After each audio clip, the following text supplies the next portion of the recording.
सुप्रभातम विद्यार्थियों। आज हम पंचदश पाठ है प्रहेलिका अपनी पाठ्यपुस्तक के प्रश्नोत्तर हल करने जा रहे हैं। पहला प्रश्न है श्लोकांशेषु रिक्तस्थानानि पूरयेत्। कै है सीमंतनीषु का शांता। सीमंतनीषु का शांता। राजा को अभूत गुणोत्तम है। राजा को अभूत गुणोत्तम। ठीक है। खे है कम संजगान कृष्णा। कम संजगान कृष्णा। ठीक है। उसके बाद है का शीतल वाहिनी गंगा। शीतल वाहिनी गंगा। फिर है के दार पोषण रता। केदार पोषण रता। और कम बलवंतम ने बाधते शीतम। कम बलवंतम ने बाधते शीतम। फिर है वृक्षाग्रवासी नच पक्षी राजा। नच पक्षी राजा। त्रिनेत्रधारी नच शूलपाणी। त्रिनेत्रधारी त्रिनेत्रधारी नच शूलपाणी। दूसरा प्रश्न है श्लोकांशान योजत। श्लोक के अंशों को हमें मिलाना है। किम कुर्यात कातरे किम कुर्यात कातरो युद्धे मृगात सिंह पलायते। श्लोक के हिसाब से हमको इनको मिलाना है। विद्वद भी का सदा वंद्या अत्रैवक्तम ने बुद्धते। कम संजगान कृष्ण का शीतल वाहिनी गंगा। कथम विष्णु पदम प्रोक्तम तक्रम सक्रस्य दुर्लभम। अगला प्रश्न है उपयुक्त कथनानाम समक्षम आम अनुपयुक्त कथनानाम समक्षम न इति लिखत। जैसे उदाहरण दिया हुआ है सिंह है करिणाम कुलम हंति। आम कै है कातरो युद्धे युद्धते न पलायते। खे कस्तूरी मृगात जायते। आम गे मृगात सिंह पलायते। न मृग से शेर थोड़ी भागता है। कंस जगान कृष्णम न तक्रम सक्रस्य दुर्लभम। तक्रम सक्रस्य दुर्लभम। आम जयंत कृष्णस्य पुत्र ने। चौथा है संधि विच्छेदम पूरयेत्।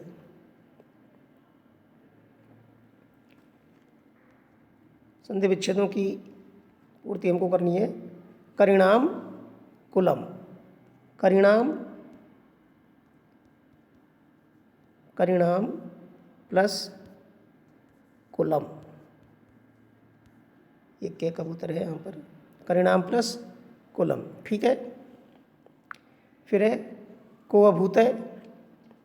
को प्लस अभूत। को प्लस अभूत है। इसका कह प्लस अभूत है। कह प्लस अभूत है। फिर है अत्रैवक्तम। अत्र प्लस एव प्लस उक्तम। वृक्षाग्रवासी वृक्ष प्लस अग्रवासी।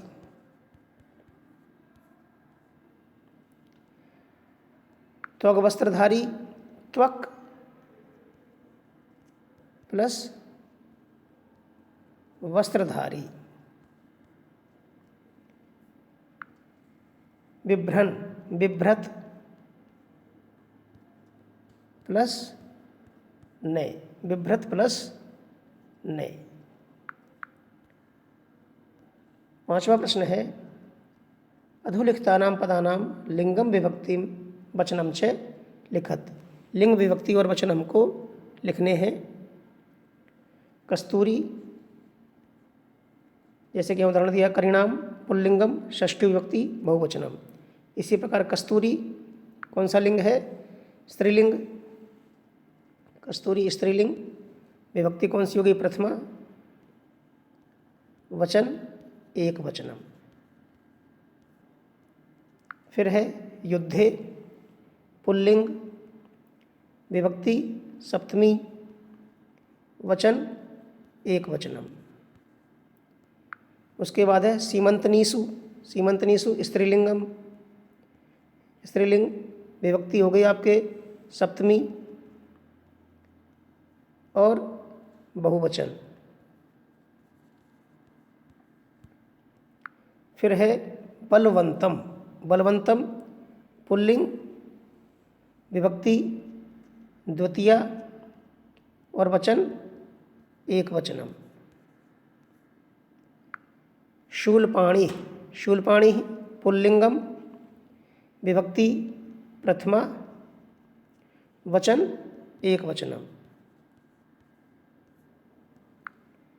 शक्रस्य पुल्लिंग, पुल्लिंगम, षष्ठी विभक्ति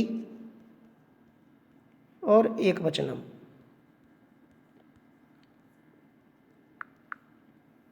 छठा प्रश्न है विलोम पदानि योजियत। विलोम पद हमको मिलाने हैं। प्रथम स्तंभ में है जायते, वीर है, अशांता, मूर्ख है, मूर्खे, त्रय आगच्छति। और द्वितीय स्तंभ में है शांता, पलायते, म्रियते, कातर है, विद्वद्भि, तत्रय। तो जायते, जायते का क्या हो गया? म्रियते, जायते का म्रियते, वीरह का कातरह, विलोम पद मिला रहे हैं हम। अशांता का शांता, मूर्खे, मूर्खे का विद्वद्भि, मूर्खई का विद्वद्भि, अत्रैव तत्रैव और आगच्छति का पलायते। ठीक है, आगच्छति का क्या हो गया? पलायते। प्रश्न नंबर 7, 6 में ही आहेवि समानार्थक पदम चित्वा लिखत। समानार्थक पद हमको चुन करके और लिखना है। जैसे करीणाम, करीणाम का समानार्थक पद अश्वानाम, गजानाम और गदर्भानाम में से क्या होगा? गजानाम। समानार्थक पद क्या है करीणाम का? गजानाम। करी यानी हाथी। ठीक है। अभूत, अभूत का एभवत, अभूत का क्या हो गया? एभवत। फिर वंद्या, वंद्या अर्थात वंदनीय, वंद्या अर्थात वंदनीय। बुध्यते, बुध्यते अर्थात अवगम्यते, बुद्धते का समानार्थी क्या हो गया? अवगम्यते। फिर है घटय, घटय का कुंभे। संजगान, संजगान का एमारियत, एमारियत। 7वां प्रश्न है कोष्ठक अंतर्गतानां पदानां उपयुक्त विभक्ति प्रयोगेण अनुच्छेदम पूरयेत। कोष्ठक में जो पद दिए गए हैं उनको, उनकी हमें उपयुक्त विभक्ति का प्रयोग करके और पदों को पूरा करना है।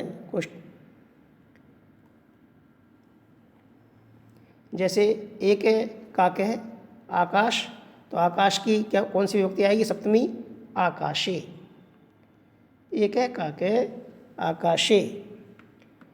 फिर है अगला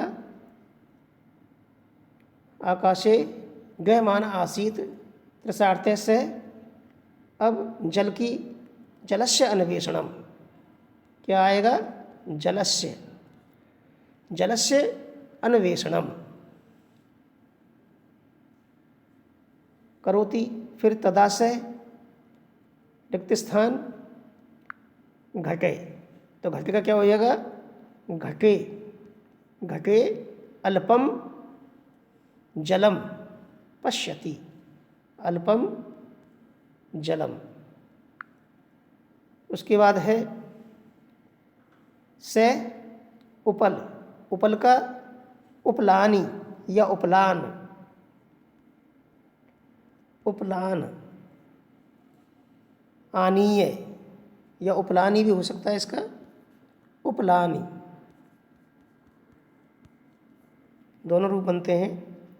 आनीय, घटे, घट का क्या हो जाएगा, घटे पातयति। जलम, जलम घटस्य उपरि, जलम घटस्य, घटस्य उपरि आगच्छति। काकः, काकः सानन्दं जलं पीत्वा तृप्यति। ठीक है, इस प्रकार आपका अभ्यास कार्य पूरा होता है। धन्यवाद। आप सभी स्वस्थ रहें और सुखी रहें।